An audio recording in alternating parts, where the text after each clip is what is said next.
We've all heard the saying, snitches get stitches. But in the country of Malta, snitches get a monument built to them.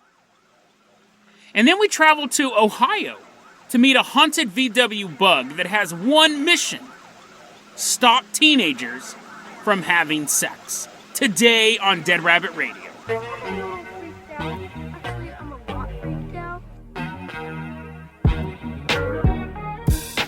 Hey everyone, welcome back to another episode of Dead Rabbit Radio. I'm your host, Jason Carpenter. I'm having a great day. I hope you guys are having a great day too. I've actually been having a crazy day. But before we get into that, let's go ahead and introduce our Thanksgiving live stream contributor coming into Dead Rabbit Command right now. Everyone give a big round of applause for Allison's Wake. Yay, Allison's, come on in. Thank you so much for supporting the show. If you guys can't support the show financially, I totally understand. Just help spread the word about the show. That also really helps out a lot. Now, Allison's Wake is bringing us in. Allie set down this big, giant box of beef jerky, and I'm going to eat it all. Nom, nom, nom, nom, nom. I actually just broke fast. I took a 48-hour fast that I just broke before doing the podcast. I wanted to do 72 hours, but the other part of my crazy day is I got prescribed all of these steroids for this tooth issue I'm having. So, I don't know a ton about steroids, but I do know you can't take them on an empty stomach. So I did break fast at 48 hours. And the reason why I'm telling you guys about this, I'm flexing on you guys. It's a little bit of a brag, but I would like you guys to try fasting. Now, there's a lot of health benefits to it and stuff. You guys know me. I'm not a big health nut. That's probably why I constantly need steroids for my body to keep functioning. I'm not a big health nut. This is the reason why I fast. One, I figure it as personal endurance, and I like being able to brag. I can go 2 days without eating. But secondly, you're like, Jason, if that's what you brag about, you have a hit podcast. You have a hit podcast, and that's what you're going around telling people? I think about it this way. Alien dropships appear in the sky. People are blowing up world leaders. Please, kill the populace, not me. I'm famous. All these, like, alien foot soldiers are walking through the streets just blasting dudes. I will not have to eat for 2 days. Like, I can go at least 2 days. I was out walking. I did all my normal stuff. I was going to work. I'm walking everywhere. I walked down to the Walmart to get my prescription, all that stuff. I would be able to go 2 days without eating. And I think most people wouldn't. And when I say most people, I mean most people in like the modern world. I know there's a lot of parts of the planet where they don't eat every day, but you need to be prepared.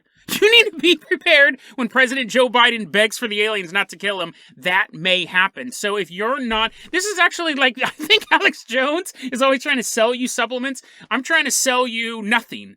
Literally, don't do anything. If your diet allows it. Obviously, I don't want to get accused of killing a bunch of people, diabetes people or something. If you can't go 2 days without fasting medically, don't die, please. But if it won't kill you, try it. I always think it's interesting to see what the human body can do, what your human body can do. There's my tummy rumbling. So I don't know if the microphone picked it up. The microphone is sensitive. If you hear lots of noises, that's probably what it is. But let's see if you can do it. Maybe start off with just a 24-hour fast. But dude, because when those aliens start coming, when the zombies invade, or maybe it'll just be something lame like a civil war or something, a tornado, boo. Think about it. Right now, if something bad happened, I wouldn't be immediately looking for food, which is a good thing because I've stated several times on this podcast, pretty much from like episode 7, that I'm willing to eat other humans if my back is to the wall. So now knowing that I can go at least 2 days, 2 active days, 2 new in my normal routine days with no food means if you and I are ever trapped in a scenario, I will not eat you for 2 days. Allison's is super nervous. They're bringing in even more beef jerky. I don't know, Allison's. You're looking pretty good. Allie, I'm going to go ahead and toss you the oars to the Dead Rabbit rowboat. We're going to leave behind Dead Rabbit Command. We're going to row all the way out to Malta. Ooh, splash. Ooh, splash. Rowing all the way out there. Longtime listeners of Dead Rabbit Radio know that Dead Rabbit Radio is the #1 science podcast in El Salvador. From time to time, someone else, some real science podcast gets rid of us, knocks us off the top. But generally, we're at least in the top 5. But a lot of times, we're the #1 science podcast in El Salvador. Another bizarre flex, but I'll take it. Well, recently, the country of Malta has jumped up. For a while, I was the #1 science podcast in Malta. So I was like, okay, I already gave my El Salvador bros some respect by doing a story about a man who had sex with a donkey, making a little donkey baby. What can I give to my Malta minions? What can I give them? Is there anything going on in Malta that fits the theme of this show? We are now in Malta. Specifically, we're in the town of St. Julian's. And it's about like the mid-1700s. So get on your old-timey clothes, like your pantaloons and like your big old hat. Everything's super wool and like itchy and stuff. And we're walking down the streets of St. Julian's. I take my shirt off because I'm itching too much. We're walking around, and in between San Juan, not San Juan, San Juan and a place called Bercarara, those are two different neighborhoods. There's like this road going in between those two places, and one day there's this dude just sitting on the street, kind of just hanging out, reading a newspaper. Were newspapers around in 1700? And there's like wood carvings of like people like herding cows and eating wheat, whatever made the news back in the 1700s. And this dude, so this guy reading the newspaper, we're going to call him Tommy. So Tommy's sitting there and he's reading this newspaper, and a guy comes running by. Oh no, oh no, oh no. And Tommy's like, what in the world was that? And he sees this guy kind of running, and he ducks down an alley. And Tommy goes, oh, that's kind of weird. But let me go back to reading this giant wood carving. And then, a couple minutes later, this other guy's kind of like jogging down the road. And he sees Tommy reading these wood carvings, and he goes, hey, pardon me, sir, pardon me.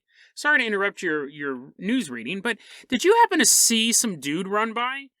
And Tommy thinks about it, and he looks down the street, and he goes, yeah, there was some guy, like, just kind of, like, distraught. It looked like he was in a lot of trouble. And the dude standing up, his eyes go from side to side. He's like, trouble? I don't know what you're talking about. Do you know where he went? Do you know where this man went? Tommy goes, yeah, he went down the street a bit, and then he turned left going down that alleyway. And the gentleman goes, well, thank you very much for your service, sir. I will let you get back to reading the paper. The next day, Tommy wakes up, he's milking cows and eating wheat, and then he gets his picture carved into the newspaper, the most exciting man in Malta that day. And he's reading the newspaper, and he turns, and it says, murder. And he's like, And it says, a man was murdered in between San Juan and Bercara down this alleyway. And he's like, oh my God, I can't believe what happened. And he pieces it together. He realized what you realized. He snitched the dude out. This guy was running for his life. And he told this other dude where he's at. And the dude got stabbed to death in this alleyway. And he's like bleeding out and stuff like that. And he's like, and he died.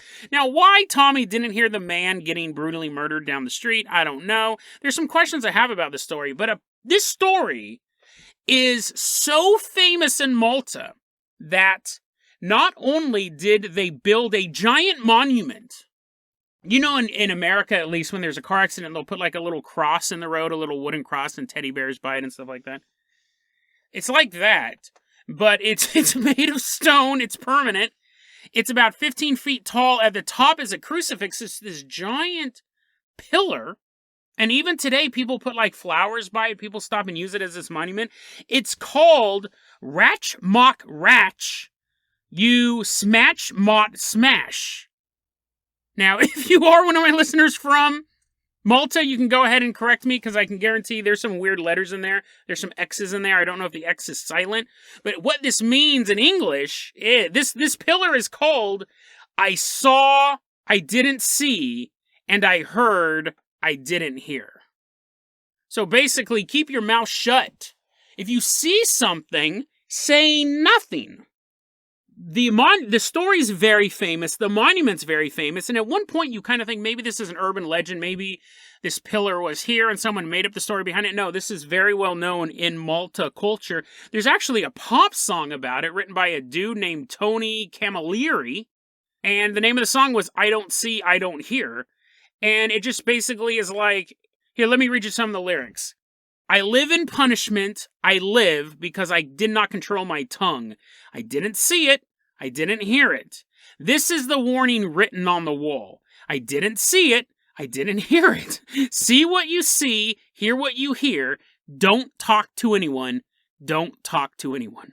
Right? I don't think a rapper could write stronger snitches get stitches later. And he didn't get the stitches. The other dude got stitches. It's weird, because the moral of the story is keep your mouth shut, which generally in societies like in America and Britain, they have that whole, if you see something, say something. This is the opposite, right? But it is ingrained into that culture. If you see something, maybe just don't tell anyone. Really fascinating story. And it's like I was looking up like true crime in Malta, and this was one of the ones that popped up a lot. The murder of this man, and the lesson is keep your mouth shut. For me, I grew up in bad neighborhoods, right? Snitches get stitches wasn't just a phrase. It was an actual thing you had to worry about. And I always saw it like this, because it was so funny, because my friends are like, dude, we just can't tell we can't tell what your view is on law enforcement. My view always, because there have been I remember once this dude took this little girl hostage, and they were doing this hostage situation.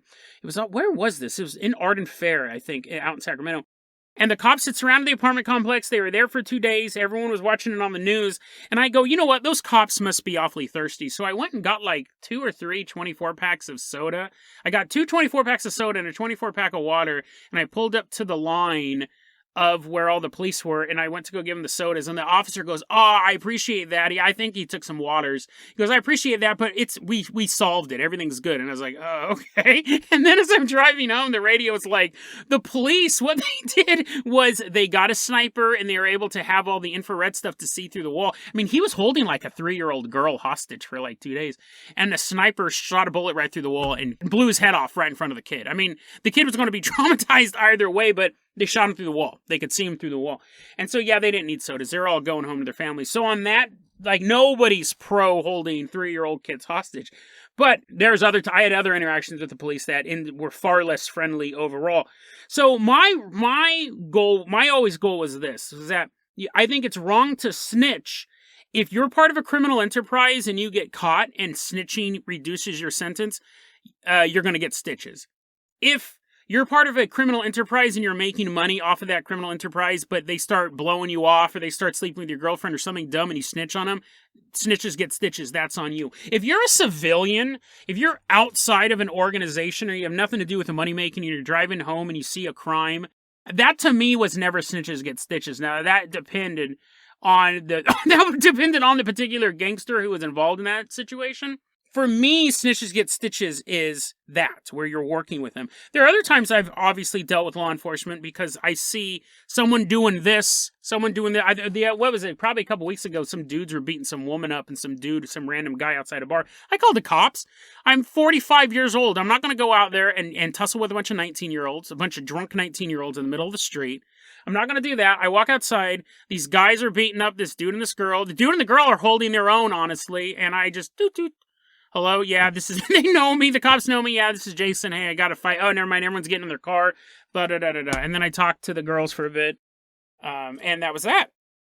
So, I don't consider that snitches get stitches. That's something where I think you could easily say, you see something, say something like that. It's always a tricky thing, though. I also know, this has never happened to me, but I also know of people who have snitched, and it did not work out well for him. I actually know of people, I got to be careful how much I talk about this, but I actually know of people whose family members snitched and they had to like quit their job and move away. Like, I'm hanging out with this dude and a relative of his snitched, and this dude was like, hey dude, I'll see you later, or never again. Like, I have to leave the state. I was like, hey, what's going on? And he told me this crazy story about how his buddy, or how his relative did this, and then went to the police about this, and then him and his family were in danger to the point that they had to leave.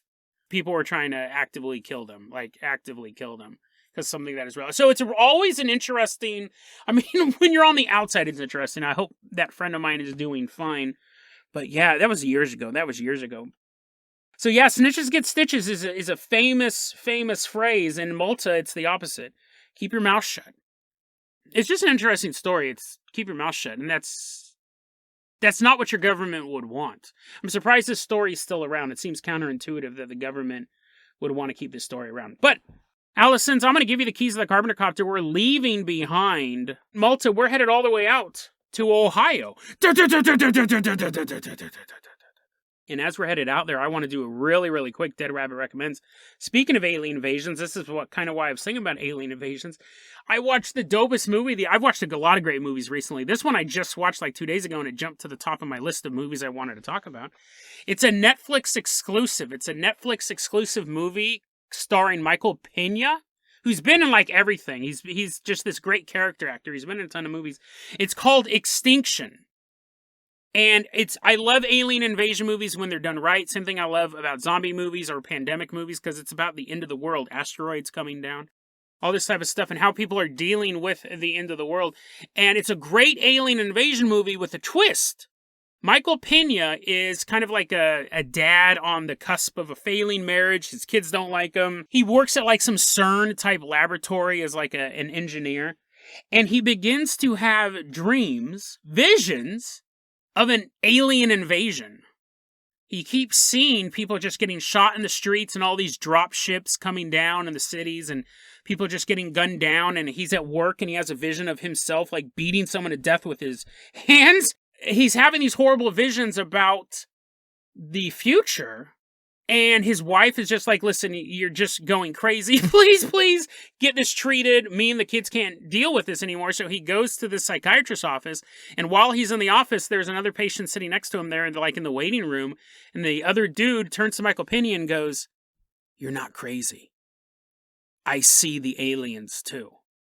I've seen the visions and they're coming." And you're like, oh, dude, this movie's really dope. Because not only is it a really tight alien invasion movie, it's like an hour and a half long, but it moves so quickly. Not only is it a really good alien invasion movie, you have the mystery as, how does he know the future? And I'll tell you right now, as I was watching, I was like, oh, I hope it's not that this is also a vision and he's going to wake up and he's like, oh, now I know what's going to happen, like invasion from Mars or something like that. No, it's not a twist that it's all a dream. You have this really cool alien invasion movie where they are gunning people down in the streets. It is like block by block alien invasion mixed with the mystery. How did he know this was going to happen? Really, really tight movie. It reminded me of a short science fiction story that I would have read some Saturday afternoon when I was a teenager. It's such a good sci-fi adventure. It's actually quite grim. I don't know if I'd call it an adventure, but Dead Rabbit Recommends Extinction on Netflix. Really, really recommend that movie. I said recently that the X-Board's been putting out a lot of quality stuff, and they have. The guy who's writing the story had an uncle. When he was growing up, he had a great uncle who would always tell him about local urban legends. And where we're at is in Buckeye Lake, Ohio. And he goes, my uncle would tell me stuff like Crybaby Bridge. That's a very typical story. We've covered stuff like that on the show before. The Grass Man of Ohio, which is basically like a Bigfoot a type of creature, all these local urban legends. And there was one story that this poster had heard that intrigued him for years. And he actually tried finding more information on it. And he could never get any more info on it. And he goes, I kind of think that my great uncle might have made it up, but I don't know. He goes, it's so weird and I can't find any proof of any of it, so maybe my uncle made it up, but he also knew all about all these other urban legends. Why would he make this one up if all the other ones could be traced to something? Back in the late 1950s, in the town of Mount Vernon, a bright blue Volkswagen Beetle comes driving into town. And inside this Beetle was a father, we'll call him Jake, and his daughter, we'll call her Alyssa, and they're driving down the road. The relationship between Jake and Alyssa was so stereotypical, is so cliche, but it is realistic. He was a devout Christian man who ruled the house, right? A man's home is his castle, and everyone has to do what he says, and he follows the one boss, the big boss in the sky. He is a devout Christian. She is a rebellious teenager. She wants to dress how she dresses and listen to the music what she wants to listen to. She's like, I want to listen to Chuck Berry. He's like, that's so rebellious. And she wants to date who she wants to date. Now, the one person that united this family has passed away. This is like a real life The Righteous Gemstones. They no longer have this unifying force. You just have two people that are on different paths. But the rebellious girl is living with her dad, and my house, my rules, Jake always said. So they would constantly fight, right? Because she wasn't going to follow the rules, but she also couldn't afford to get her own place. They were constantly fighting. It was a house full of torment. And it came to a head when the father one day found out that Alyssa was dating a 20-something-year-old man. He flips out. Jake totally flips out because, listen, you know this is a recipe for disaster. The dude's not going to stick around. At best, he's just going to break your heart. At worst, he's going to knock you up. It's going to be this huge thing. So Jake forbids his daughter from ever seeing this guy again. And Alyssa, in the throes of teenage love, doesn't care, doesn't listen to the dad. She needs to keep being with this dude, right? Which is the dumb decision. But again, very, very cliche because it happens all the time. Jake actually thinks that it's solved, though. He thinks he actually got through to his daughter. But one day when he was rummaging through her room, apparently, he finds a pair of men's boxers kind of stuffed away in the back of her closet. So Alyssa's at school, and Jake is enraged. He can't believe that this is a crime. Even in the 1950s, I'm pretty sure you weren't allowed to be 25 years old dating a 15-year-old. I'm not for sure, but I hope it was against the law. He decides to confront this boyfriend. So while Alyssa's at school, he jumps in his bright blue Beetle, and Jake is driving through town, going to this boy's house. He's going to probably kill this guy for sleeping with his teenage daughter. But he doesn't get the opportunity to. He doesn't get the sweet, sweet satisfaction of strangling a man who did you wrong. On his way to this boyfriend's house, he blows through a stoplight. A truck slams into him, and he dies at the scene. Police show up, taking reports. Ambulance shows up. They're like, what are we supposed to do? He's dead. I don't know. We'll throw him in the gurney. So they put him in the gurney, and then the tow truck shows up. And they take the wreckage of the Blue Beetle to like a holding area, and then eventually to a scrapyard where they're like, put it in the box thing. It's not really good people who work at the scrapyard. They don't know what anything's called. The workers are like, what is the box thing? They just tumble the car around until they get to the compactor. That's what I meant. They're like, that makes more sense. And the Blue Beetle's getting crushed. Until it's now like a little cube. And hoist it up. Put the cube on the box. They're like, dude, quit calling stuff boxes. Everything's a box. Stuff gets turned into boxes here. You're fired. You can't work here anymore. So the Blue Beetle is crushed to bits.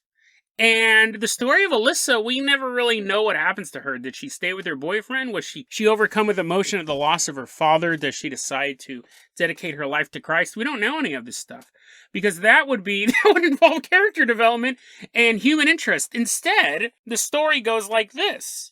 A couple weeks later, these two teenagers are making out in the woods near Mount Vernon. Ooh, Terry, you're so sexy. Oh, thank you, Bruce. They're kissing. And they see some headlights in the distance. And they're like, oh, maybe that's the cops coming to break us up. And then they go, wait a second. No, because unless the cops started driving Volkswagen Bugs, it's not the cops. And they're looking at this blue Volkswagen Beetle sitting on the road, and then it starts going, and it starts driving on the road towards them. Now, I used to have a Volkswagen Bug. They're very iconic cars, so they're very fuel efficient. They are not known for their speediness, though. But these teenagers claim that they were chased through the forest. Through the forest, no paved road. The car begins to chase them through the forest, and they're like, this Volkswagen Bug is like it's like driving over roots and into little gullies and stuff like that. But they report to the police, we were making out, and a car chased us through the woods. And the police are like, okay, that's weird. We'll put that down on our paperwork, but I hope that doesn't happen to you again. They probably investigated a little bit more than that. They're like, what? Attempted kidnapping? We'll all write that down, but hopefully it doesn't happen again. Stories start to spread around town of teenagers in their bedroom. Oh, my parents are out of town, Johnny. You want to get to third base? He's like, whoa, that's really aggressive. Do you know what third base actually means? She's like, I do. And she starts undressing. Do you guys know what third base is? It's up there. Called third base for a reason. As she begins undressing, she begins taking off her bra, and then she's trying to show off her headlights, but instead headlights illuminate the room from outside. It's blinding. And the guy would look out the window, and there would be a bright blue Volkswagen Bug sitting in the street, its headlights shining on the teenagers. Cut it out, man, cut it out. I'm trying to have sex with this chick. It starts happening all over town. Teenagers start saying, whenever I start taking my clothes off before I'm about to make some whoopee, headlights appear through the window, and I look outside and there's this bright blue Volkswagen Bug. Teenagers start reporting the blue bug following them around town, whether they're driving with their snuggle bunny or just walking down the street holding hands. Bright blue Volkswagen Bug behind them. And then there are some that say that this car is not a simple voyeur. It's not just tracking down these people or slowly pursuing them through the forest as fast as a Volkswagen Bug can drive through a forest. People start to realize that teens are going missing in the town of Mount Vernon. Now, some of them you could chalk up to runaways. Some of them you could chalk up to them just going on, getting tired of their home, joining the military, whatever. But there are some who say that the Blue Beetle itself was kidnapping and killing young teenage lovers. The story is known as the sex-hating Volkswagen of Mount Vernon, Ohio. It's interesting because the way that the story was presented to us, again, was, I don't know if this story is true, but all these other stories my great-uncle told me, I was able to find verification of. It would be one thing if he was like, and that was the time I stopped the leprechaun from ending World War II. If he was making stuff up, you think he'd have more made-up stuff. So the legend may be true in the sense that the great-uncle didn't make it up, but that he had simply heard it as an urban legend himself. But even going one step further, in the world of the paranormal, this makes sense.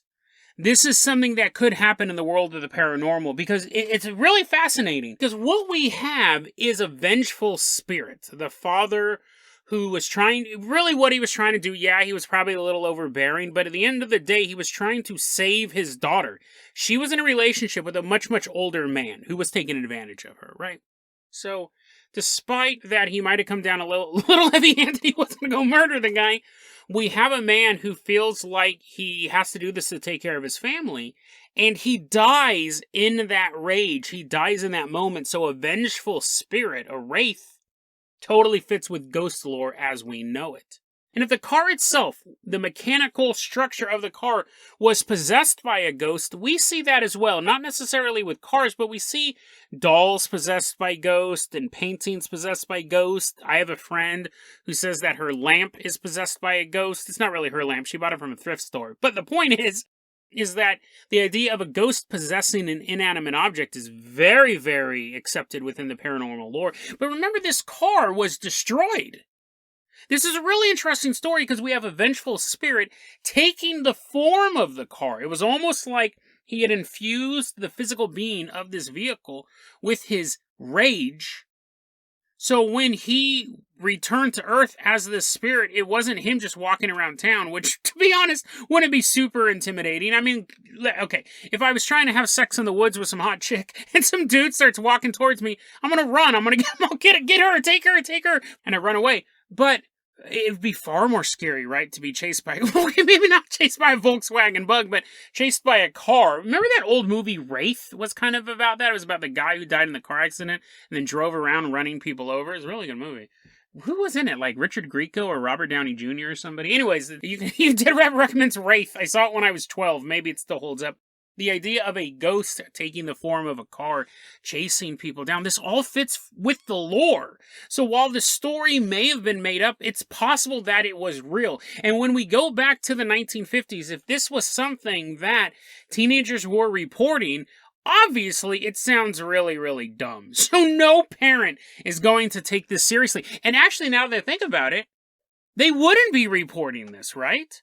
Like, the couple in the woods would have told the authorities because they were almost killed, but no one's going to be like, Mom, you won't believe what happened when me and Johnny were trying to have sex last night. And she's like, wait, what? This would be spreading from teenager to teenager. That's how this story would be being told. So it's possible that this poster's great uncle was a teenager at this time and was hearing these stories. It wouldn't be something you would announce to the world because all of these kids are doing something that they shouldn't be doing, right? trying to have sex. I mean, I'm not saying sex is bad, but obviously teenagers, the longer you can postpone having sex, the better off you're going to be. Especially if there's a killer car on the loose. So the point is that you could have this phantom in this form of this car stalking the city of Mount Vernon, trying to stop teenagers from having sex. And if we accept the story as true, and it does fit into ghost lore, it's possible the VW bug is still out there, roaming these streets. If this is a super obscure story, it would be one of those things. It's kind of the plot of Nightmare on Elm Street, right? They erased all knowledge of Freddy Krueger. And that was fine for about 30 years, but then the kids started having dreams about this guy and asking, who's Freddy Krueger? The parents were like, ah. So it's possible that this legend did happen and people just forgot about it. It was whispered among teens, and then they grew up and then they go, oh, maybe that wasn't real. I always do wonder what happened to Tiffany. She went missing that one day, but I don't know. Go about me. That's the cop investigating the crime. I don't know. Someone else will figure it out. Everyone moves on with their life, but this Volkswagen bug is still out there, looking for teenagers about to have sex, trying to scare them off. But when that fails, trying to chase them off. And when that fails, killing them. So the next time you're driving down the road on the way to your special loved one's house, you got a box of condoms. You're very, very optimistic. You have a box of condoms in your glove compartment and you're driving over to your special lady's house. Make sure to check in that rear view mirror. See if you're being followed. Look in that rearview mirror, because there might be a set of headlights behind you. But it's just the mailman. For some reason, he's delivering mail, so you're late at night, and he passes you and go, woo! And then you get to her house, and you bring in a shopping bag full of condoms, and you set them down on the table. Honey, I'm home! And she's like, ooh! And then you see some headlights outside your window, and you're like, ugh! And you look out, and it's old Farmer John on his tractor, just going by. You're like, what? That's weird. Tractor noises. And then you go up to the bedroom with your lovely lady and you're like, hey, do you know what third base is? I heard it on a podcast. I'm not entirely for sure. And she goes, take me. And she throws herself down on the bed. And right when you get on top of your lovely lady to make sweet, sweet, passionate love to her, you hear the closet door creak open. And you turn. And the cat walks out of the closet. You're like, I need to stop listening to this paranormal podcast before I have sex with my girlfriend, because obviously I'm very, very paranoid. And you're able to make sweet love with your girlfriend, and everything's great, and you go through the bag, and then you go to the store to buy some more condoms, and then you run out of those, and then eventually it's dawn. It's 3 weeks later, and you've been late for work, you've been fired, and you're walking out to your car, and you're driving home with a big smile on your face, and you see another set of headlights behind you, and you're like, oh, that's probably just the mailman, or the tractor, or the cat. But instead, it's a bright blue Volkswagen bug. You might not be a teenager. You might not be having illicit sex with someone you shouldn't be with. But to a vengeful spirit from beyond the grave, those are just trivialities. You have now run afoul of the sex-hating Volkswagen bug. There's nowhere to run. There's nowhere to hide. It will get you. It will take you away to the bad place. Soon you find yourself freezing cold in a junkyard made out of desiccated human remains. You're like, wow, this escalated fast. And as the compactor starts to press in on you, no, I want to live longer. Let me get laid at least 10 more times. And as the very last thing that pops is your eyeball. You have one eyeball, and right before it pops, you see a Volkswagen bug. It's like Lightning McQueen. It's operating the gears of the compactor with its wheel hands. It's like, gotta go fast. And then the eyeball gets squished and you're totally dead. You became the latest victim of the sex-hating Volkswagen bug. If it existed, it still exists. If it was a vengeful ghost trying to prevent people from having sex, it's still continuing that mission to this day. The only question is, will you become its next victim? Or will you abstain from sex forever? The choice is yours. deadrabbitradio@gmail.com is going to be our email address. You can also hit us up at facebook.com/deadrabbitradio. TikTok is @deadrabbitradio. Dead Rabbit Radio is the daily paranormal, conspiracy, and true crime podcast. You don't have to listen to it every day, but I'm glad you listened to it today. Have a great one, guys.